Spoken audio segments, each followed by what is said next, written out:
Bismillahirrahmanirrahim. Assalamualaikum warahmatullahi wabarakatuh.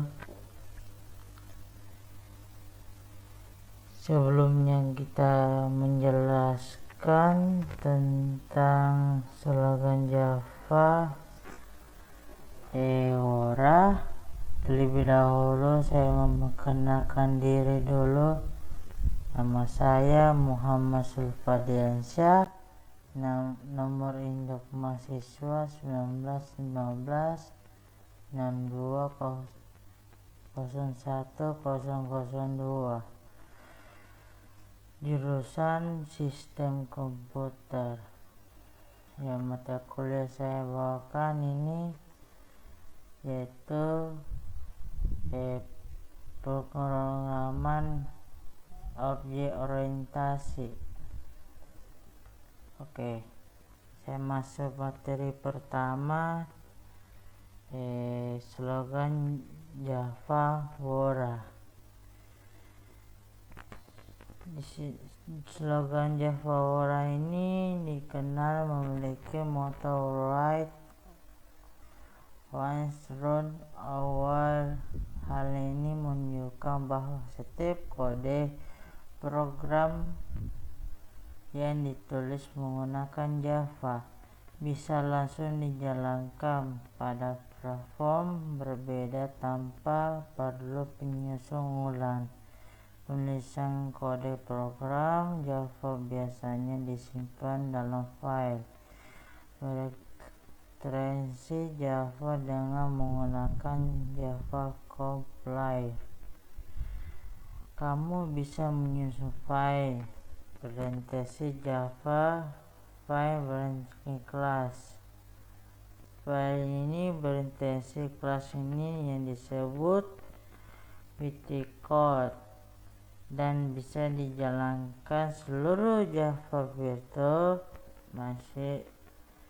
Machine (JVM). Dapat dilihat penggunaan sebagai bahasa pemrograman umum. Kamu bisa memanfaatkan Java untuk membuat berbagai bentuk aplikasi. Hal ini berlaku mulai aplikasi berbasis desktop,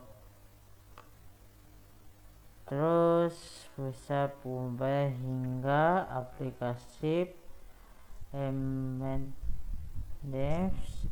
seperti perangkat pintar atau mikroprosesor. Sementara dalam praktiknya bahasa Java tidak mendukung pemrograman prosedur, melainkan menggunakan konsep pemrograman berbasis objek.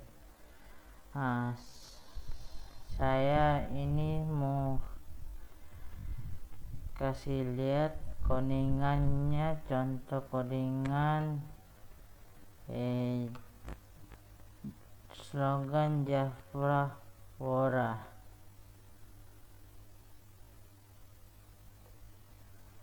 Ya, ini codingannya ada for Java IO, kelas login, deklarasi, private string, username, password. Namanya misalnya saya kasih masuk username-nya nama saya Dian, passwordnya ya nih saya.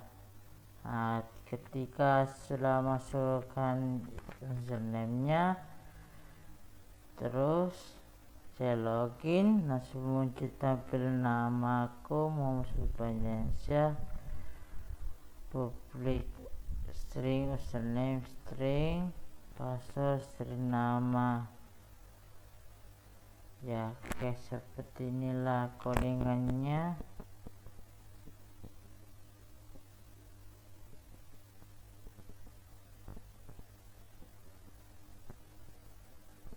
Oke, ya kita lanjut lagi materi kedua.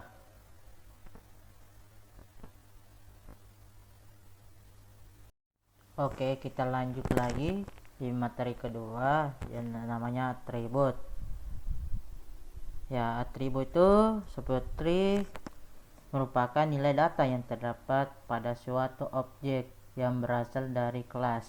Atribut ini mempresentasikan karakteristik dari suatu objek struktur dasar, maka elemen dan next adalah atribut dari kelas elemen tersebut.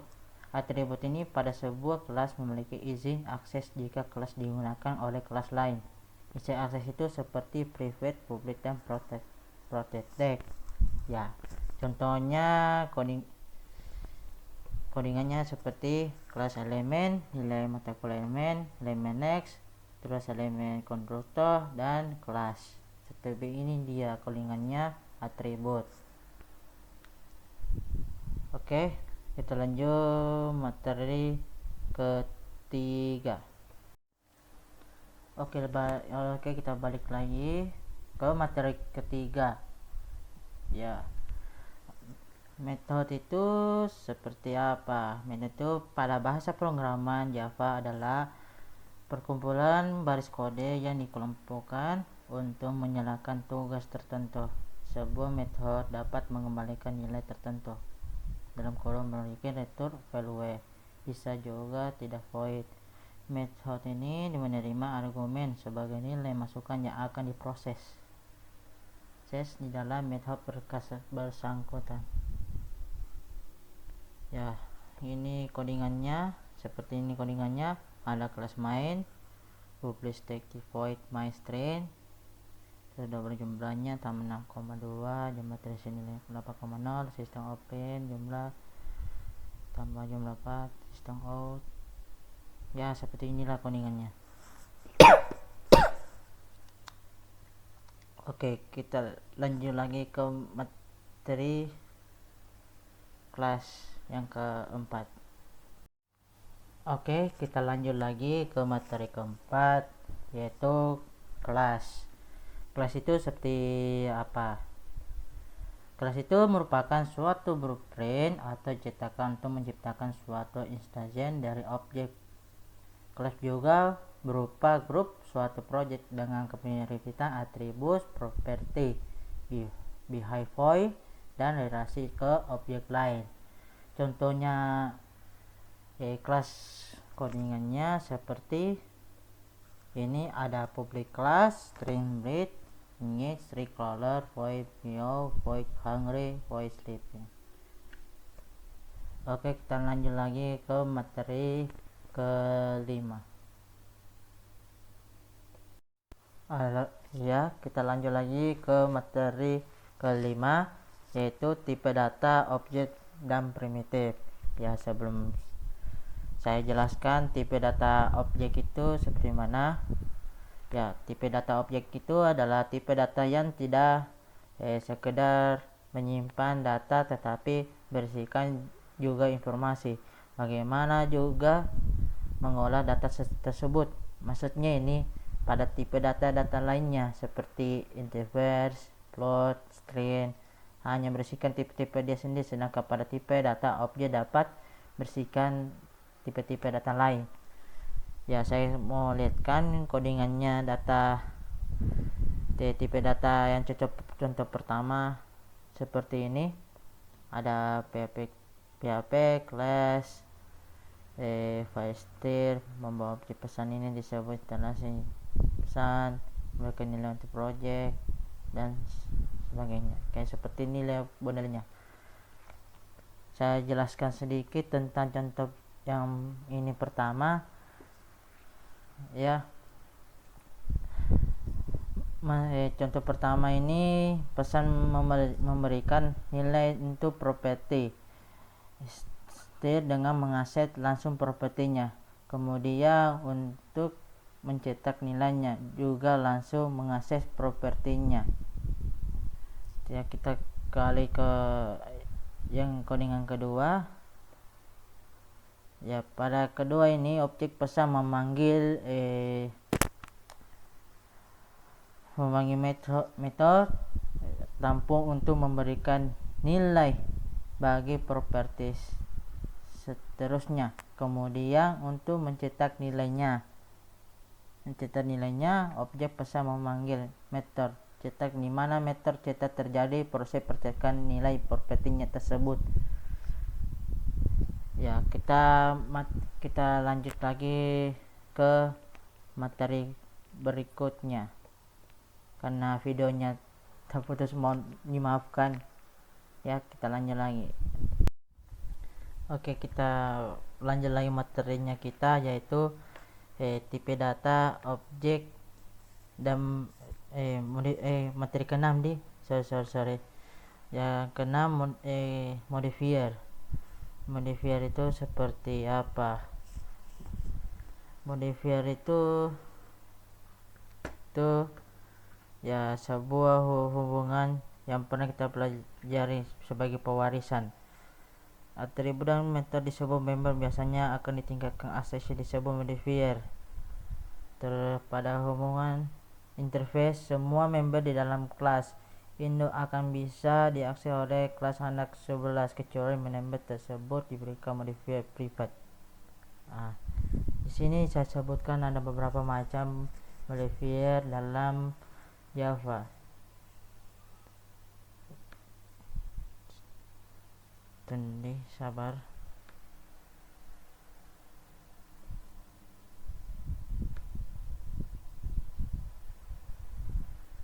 Ya, secara kita sebutkan ada 3, tapi saya jelaskan sih tabelnya modifier. Kayak modifier ini, modifiernya public, protected, no modifier private, kelasnya y semua ada n. Nah, kita kasih tahu guys, yaitu artinya bisa diakses. Kalau n itu tidak bisa diakses.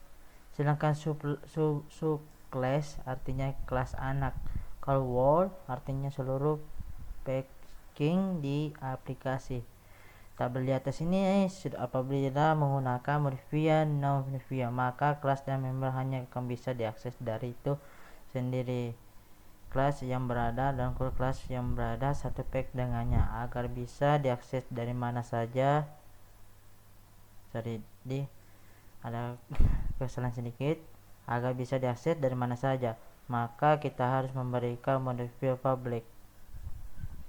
Yang pertama yang saya sebutkan tadi, ada beberapa modifier dalam Java. Yang pertama public. Public itu modifier public akan membuat member dan kelas diakses dari mana saja. Contoh kuningannya seperti ini. Ini hanya saya kasih lihat contohnya dalam notepad. Oke, kita lanjut lagi ke yang kedua private. Private itu seperti modifier akan membuat member bisa diakses oleh dari dalam kelas itu sendiri. Perlu diingatkan, modifier privat tidak bisa diberikan kepada kelas enum dan interview modifier hanya bisa diberikan kepada member kelas. Contoh codingannya seperti ini, kelas person private string name, seperti ini modelnya kita sudah jelaskan tadi.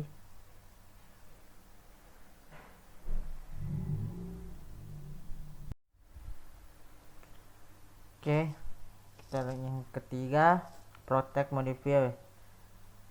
Modifier protect akan membuat member dan kelas hanya bisa diakses dari yang pertama kelas itu sendiri, yang kedua subclass atau kelas anak, yang ketiga pack class yang berada satu pack yang dengannya. Modifier protect juga hanya boleh digunakan pada member saja. Contohnya codingannya seperti yang ini. Pack modifier ya bla bla, yang seperti ini modelnya contohnya.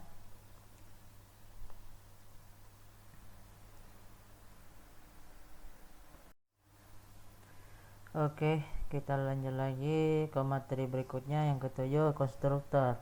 Ya, konstruktor itu merupakan suatu metode yang akan memberikan nilai awal pada suatu objek dibuat pada saat program dijalankan. Konstruktor akan langsung memberikan nilai awal pada saat perintah new membuat suatu objek. Nama konstruktornya sama dengan nama kelas.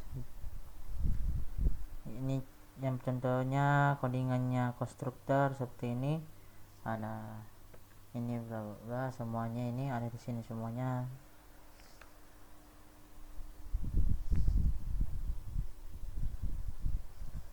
Oke, sekian dari saya, yang mohon dimaafkan yang apabila ada kekurangan saya.